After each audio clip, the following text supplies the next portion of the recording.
2023 SlamBall season preview, all about the slashers here on Bounce Off Podcast. I don't have a lot of time today, so we're just going to get straight into the nitty gritty. But before we can talk about the team, before we can talk about all the players and then the coaching staff and then the potential starting fours and the strengths and weaknesses, I do have to address very quickly, some teams and players have moved around in the last week, which has made my reviewing a little bit difficult, okay? I can't go into specifics of who's gone where, but players have told me that teams are being shaken up by the league to provide the most balanced competition. So this is a good sign, right? This is a good sign for parity. Maybe not a great sign in terms of communication, but it's not a league where all the teams are owned by different people. They're all owned by the league. So it's their final decision on what is going to make the best product to put out there, right? For example, Matthew Wilkerson, who we were going to talk about as part of this team, has since moved to the Griffins. And a man called Nathan Karsjens, who we will talk about today, wasn't in the league at all until this week, according to what I could see, was on the Griffs and then has been traded for Matthew Wilkerson. So I think it's interesting to analyse from the outside, and we will do a little bit more of that on our final season preview, which drops the same day that the league begins, which is July 21st. I'll say right off the bat, we've got 4 interviews coming for you next week, 3 players and 1 man from outside the sport who I'd love to get his opinion on what's going on here. And yeah, it's exciting time to be a SlamBall fan and an exciting fan to be a Bounce Off fan because there's so much for you guys to check out. But we will get straight into the team, starting with the Slashers' first round pick of Amir Smith, 25 years old from Missouri City, Texas, and a potential all-star in my mind. He's 6'7", 225 pounds, and he's playing the stopper position. He was a college basketball player, and then he moved from college onto the pro leagues, and his entire time playing basketball at a high level, he's never taken a three-point shot. We know what that means from my personal views on floor spreading and the importance of that from the stopper position, but do not focus on that entirely, as much as I think it's a really good thing to be able to distribute as well as be able to score from distance at the stopper position. Amir Smith can do so much more than that, right? Played small forward in professional basketball, which is sort of a mid-sized player, but in SlamBall ends up being quite big. He was in the Macedonian First League with TFT Skopje in 2022, with 12.2 points per game, 8 rebounds flat per game, 1.9 blocks, and 1.3 steals per game over 38 games. Those are pretty good statistics. That's sort of all-rounder and a guy who's focused defensively, it would seem. He also contributed to the team's Macedonia Cup win, earning MVP honours in that game with 23 points and 8 rebounds. So he shows up for the big moments, is what we can say about Amir Smith. After Macedonia, he went to the Swedish Basketball League, where in one season with Jumpland in 2023, he was averaging 7.5 points per game, 5.3 rebounds per game, 1.3 blocks per game in 16.9 minutes per game. Again, it was a 38-game season. This is a dramatic decrease for 2 of the stats. His blocks, not so much. 1.3 blocks per game is still a really good stat, especially for someone who's playing small forward. Really encouraging for his timing capabilities, for his understanding of when to go after the ball, and what he can do as a stopper. I do think that the not taking a 3, while I'm saying it isn't a big deal for my personal, I'd like it for all stoppers. I think what's a bigger thing is that the league is supporting the idea that 3-pointers mean a lot these days, right? The inclusion of a 4-point line in SlamBall now, which is going to be worth 4 points if you can hit from 26 feet or further, is encouraging players to shoot threes. And having a player be a central focus of your team, despite the fact he's never taken one in a pro league, is maybe not great. In terms of highlights that you can see looking at his pro tape, he's comfortable catching the ball in the air on alley-oops. That's both for dunks and also for layups. So he's catching the ball mid-air and making a play on the hoop with it. When he is running to the basket, so without the ball, and then receives a pass just in front of the basket, he's got really quick elevation in terms of jumping to the hoop. So he's getting to the basket very quickly. His length is like a big feature in his blocking ability. Timing is great as well, but long leaps and strides are a primary element of this guy's blocking ability, of Amir Smith's blocking skill. Don't know how that's going to do defensively for him, the long strides thing, because, again, with SlamBall, you need to be going straight up and down. So in terms of transition defense, that's not that important. But what is important is the ability to get into the tramps and get straight up into the offensive players. And so I think that long strides is a good thing for that, for just getting in there. Quick up and down for those blocks as well. Going straight up, either makes it or he misses the block, comes back down, straight back up again, rinse and repeat. Really trying to make the most of every defensive opportunity. He's also just good at throwing the ball in the hoop. You can see from like highlights on his Instagram that he's getting a lot of air in SlamBall, and he's understanding the ability to just get it straight directly into the net. Again, only worth 2 points unless your fingers make contact with the rim, but it's still really nice to see a guy who is adept at that in the air as an alternative option if the 3-point dunk isn't there. We move on to their second round pick of Bradley Laubacher. 29 years old from Bend, Oregon. He's 6'3", 175 pounds, and he's playing the gunner position. He's described as a multi-sport athlete from his time in high school and college. He ran track and field at Oregon and was a member of the 4x400 relay team and a 2-time All Pac-12 selection for the high jump. His personal best in high jump is 2.11 meters. Very big, very high jump, especially for his size at 6'3". He did, however, switch to basketball, which he'd played in high school, and transferred to Bushnell University. But he made an impact and won the MVP defensively, the defensive MVP for the Bushnell University team. His stats are reasonably low, not just offensively, which if you're winning defensive honors, maybe it's not as important.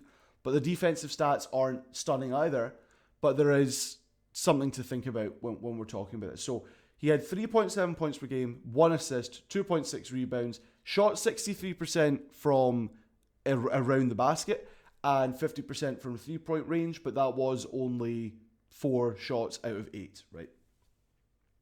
In that time, he was making, that's 31 games, he had 10 blocks, 10 steals, right? So he's averaging 0.33 blocks and steals per game over the course of a season where he's not playing very many minutes, to my understanding, okay?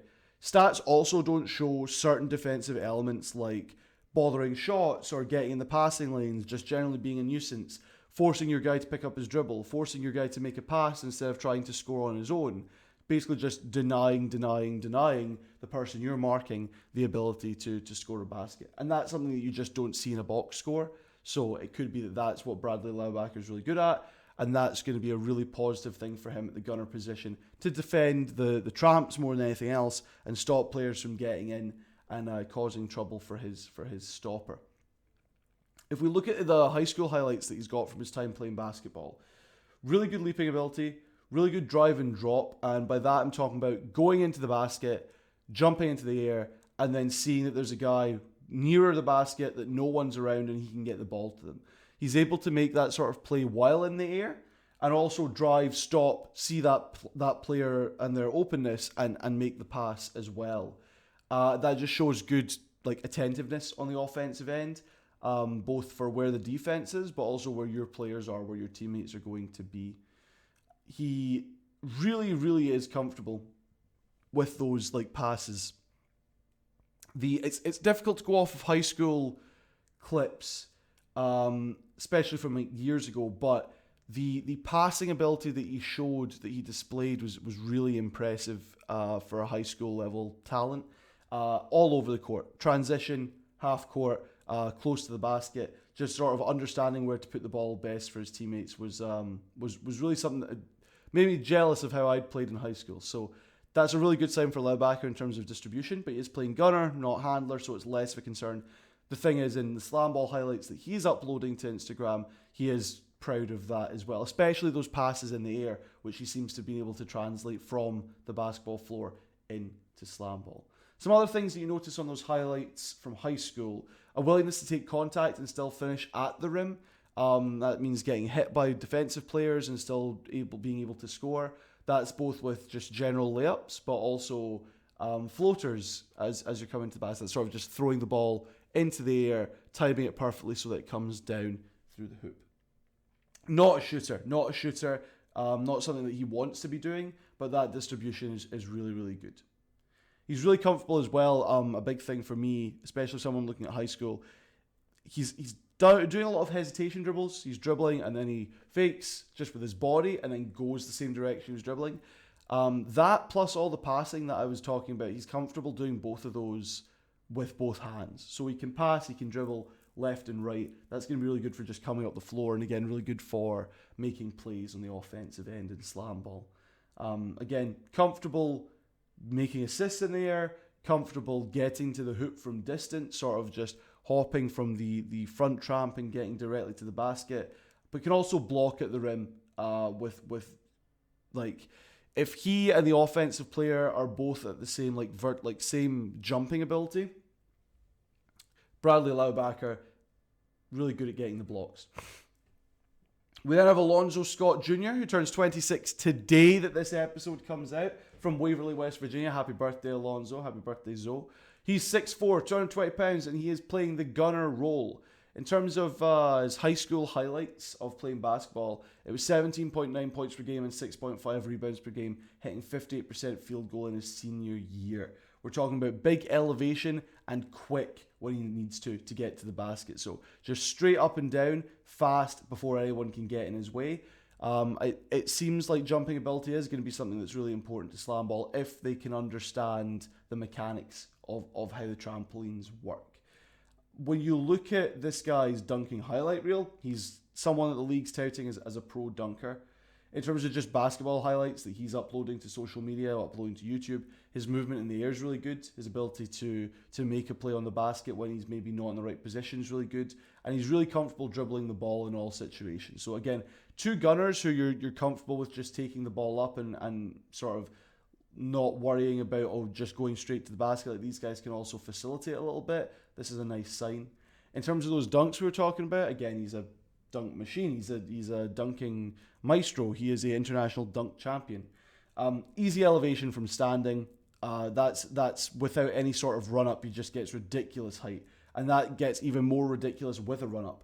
I think with all these guys that are a pro in this world of dunking, the scouting report on them is don't let them get a run up. Don't let them get into the tramps comfortably. Get in their way. Take a charge. Let them hit you. Don't move. Just be difficult for them.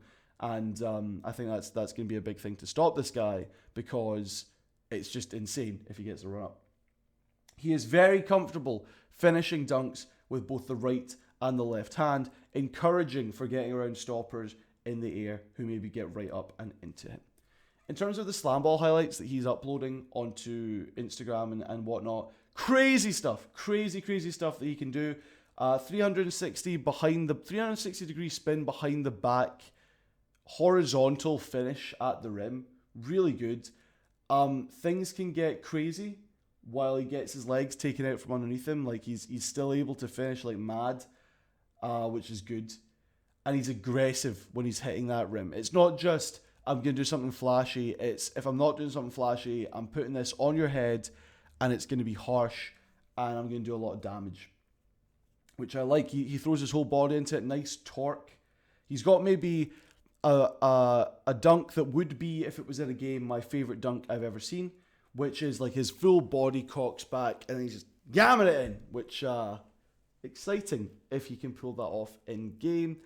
And he's also able to make a play in the air, provided he's got the room. So if he's getting stopped, just let him float a little bit. He might make something good. This is the first guy who, like, just based on the Insta highlights, I'm like, this guy might be an all-star, but I'm not going as far enough to say that is what we can expect from Zoe. But I wouldn't be surprised. It's not something I'm fully committed to. Speaking of not fully committed, Nathan Karsjens, the guy who just kind of appeared on this roster in the last couple of days.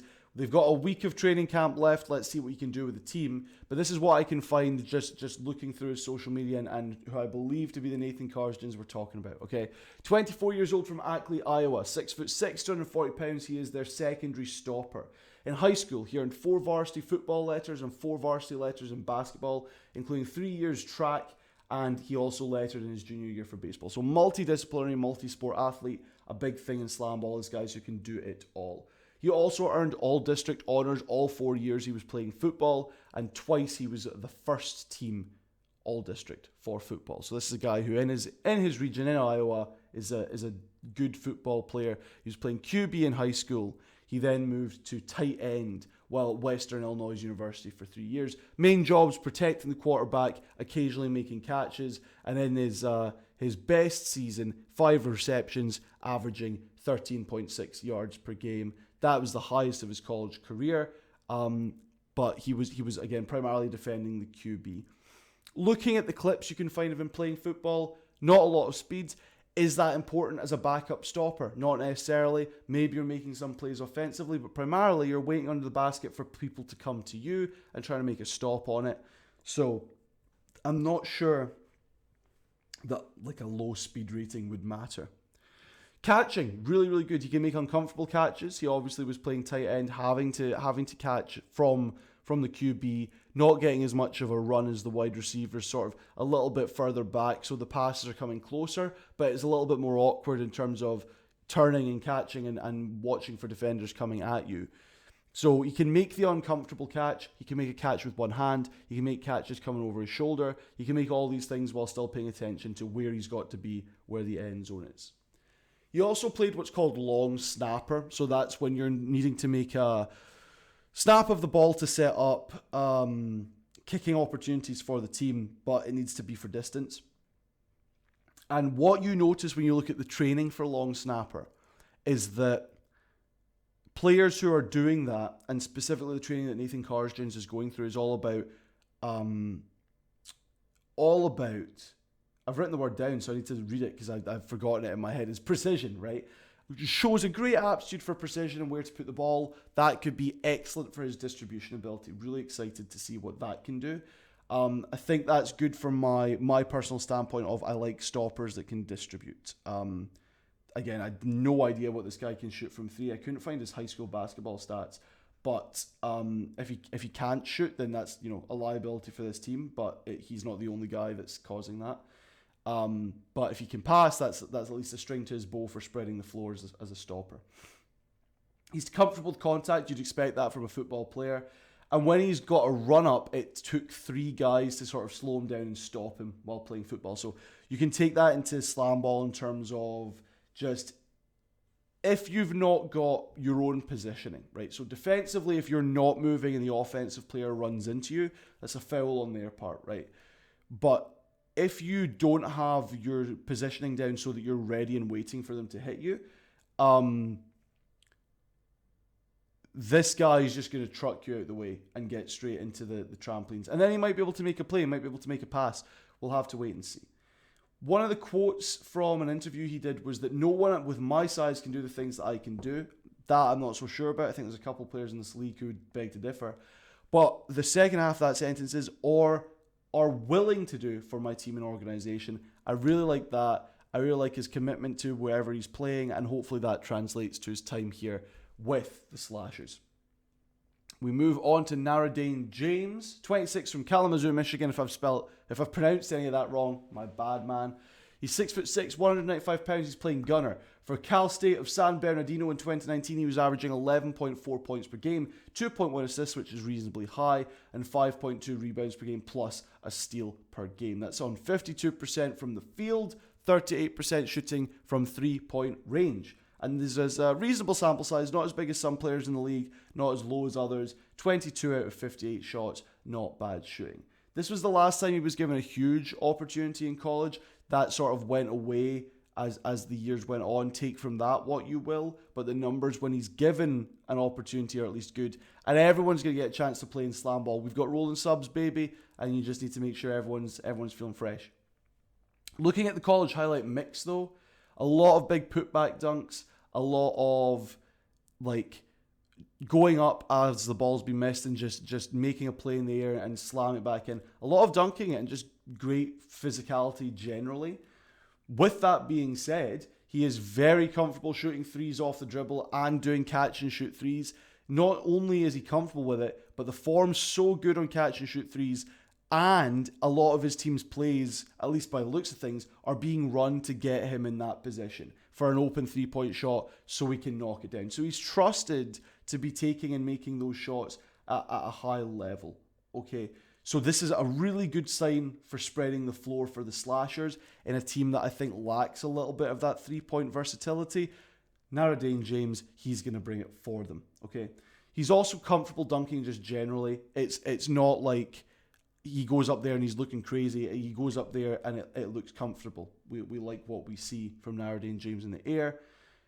In terms of rebounding as well, he's really good timing and positioning to know where the ball's coming, when the ball's coming, and being able to get to that position, get to that place, and catch the ball and get his team a second opportunity. That's really good for a gunner in terms of if other players in your team are making shots, making attempts, and it's not quite going how you want it to, this is a guy who can scream to the basket and make a play on it regardless.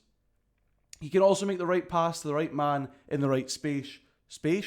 Yeah, I've turned into Sean Connery. It's a burning candle at both ends type season right now.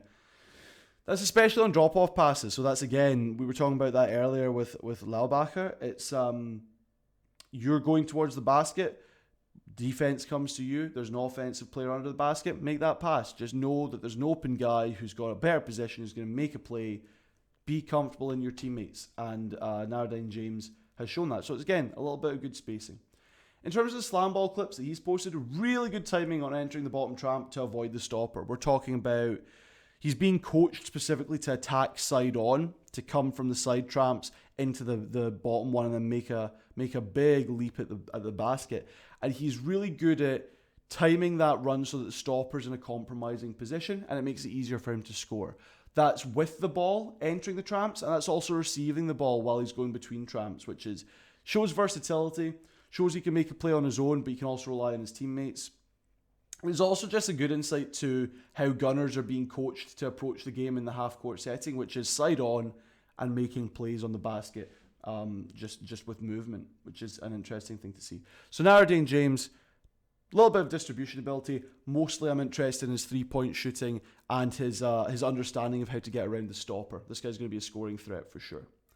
We move to a potential fifth man of the year, and the smallest player in the entire SlamBall league. And that's Tony Crosby II, 23, almost 24, give him a couple of days, from Long Beach, California. This man is 5'6", 175 pounds, and he is the Slashers' only official handler.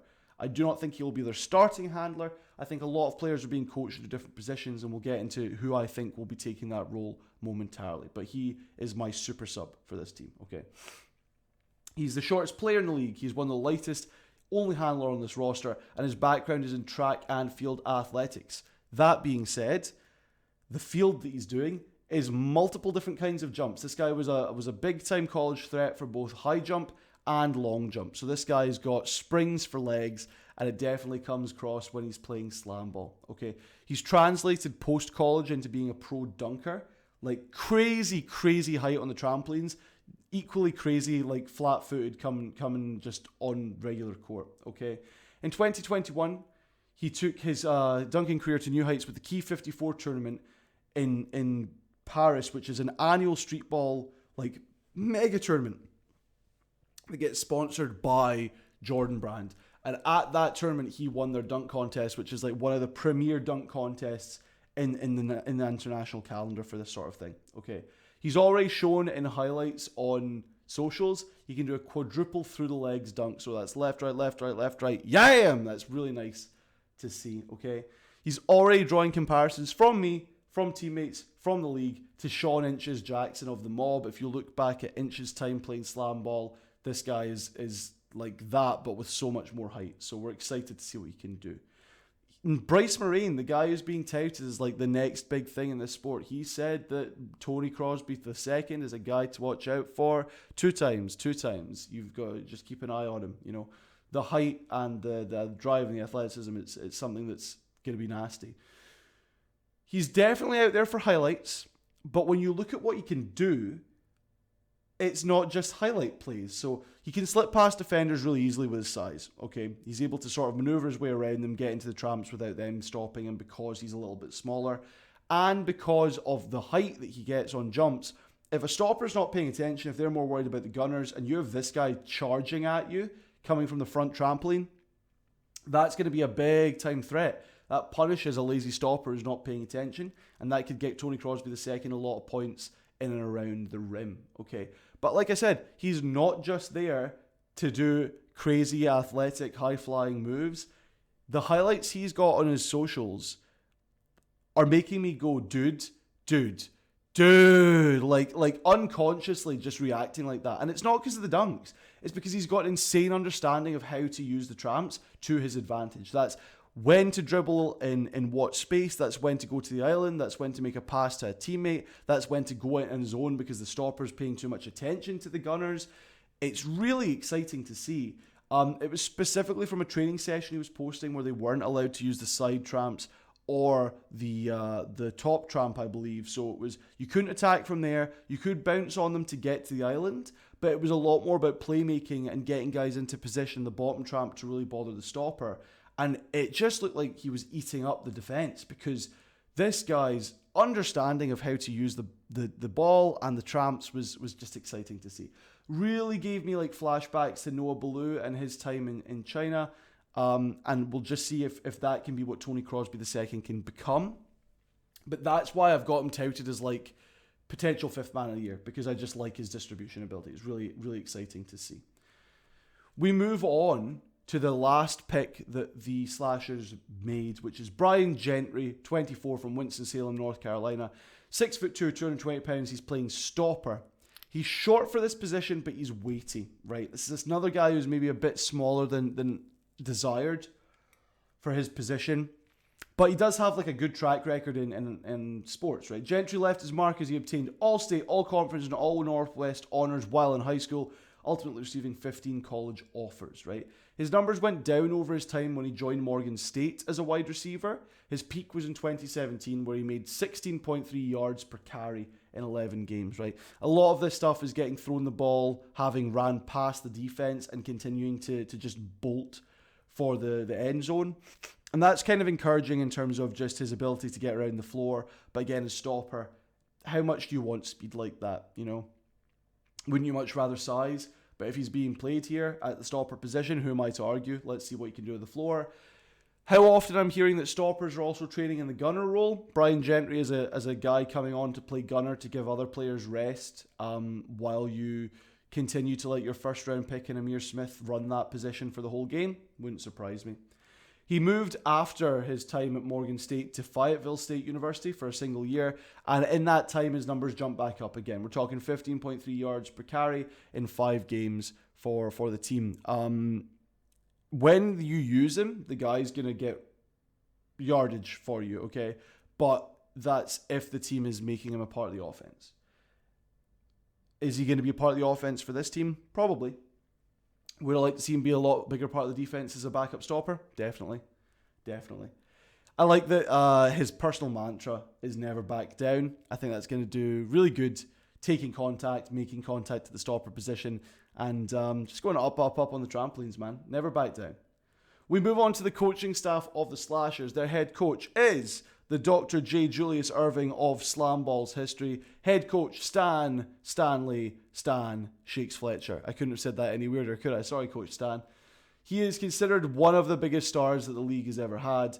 In his initial season, 2002, he was playing with a high school teammate for the Steel, getting a lot of massive highlight plays. He also played with Gilbert Arenas in high school, which is why you have seen some clips of No Chill Gil joining the SlamBall crew this week.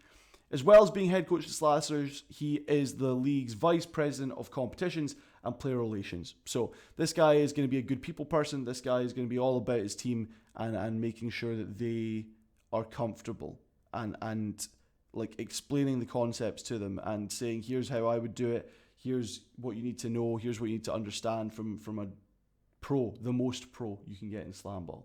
His assistant is Myrie Bowden, former NCAA player with Pacific, Rookie of the Year in 2008 in SlamBall when he was playing with the Hombres, now known as an incredible dunker and social media star Remix. So the two different pro dunkers they've got on this team, I think they're going to gel well with a guy who can explain to them how to use the trampolines to their advantage in that respect. When we talk about their starting four, I thought this was going to be super simple. I wanted this to be super simple. I didn't have time to make a big decision. Unfortunately, they only have one handler, and I don't think Tony Crosby is going to be starting for this team. So instead, we have Amir Smith at the stopper position. I have Bradley Laubacher because of all of those assists that we were talking about earlier. He's going to be your handler, even though he's registered as a gunner. We then have Naradine Smith and Alonzo Scott Jr. as your gunners. And then I all think I've already tipped my hat here. Tony Crosby II is going to be the guy coming off the bench. I like this team in terms of like distribution, but there's just something about them that I'm not jumping on yet. I think Amir Smith could be difficult at stopper, like just getting in people's way. I think Naradine James is going to shoot threes. I just don't know about this team generally, but I am excited to see Tony Crosby II. I think he can just totally disrupt the game coming off the bench with how he moves around the trampolines, his offensive threat in the air, but also his ability to make passes. His movement's just poetry, man, and I'm excited to see him more than anyone else on this team. I just don't think that coming off the bench promotes all-star potential. But 5th man of the year, sure, why not?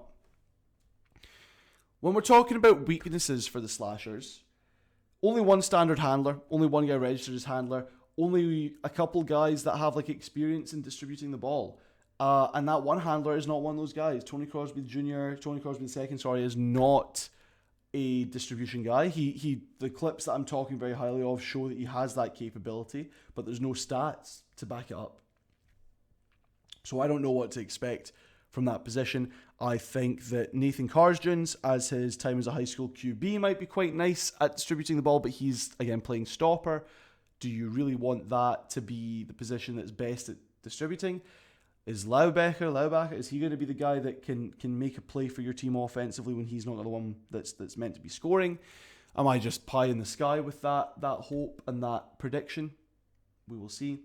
And then size, smallest player full stop with Tony Crosby II. Doesn't matter in the air, but it does in open play in terms of getting hit, in terms of being stopped by like wider players. I think Brian Gentry is probably the smallest guy that's playing as stopper this year. It may just be the smallest team average in the league.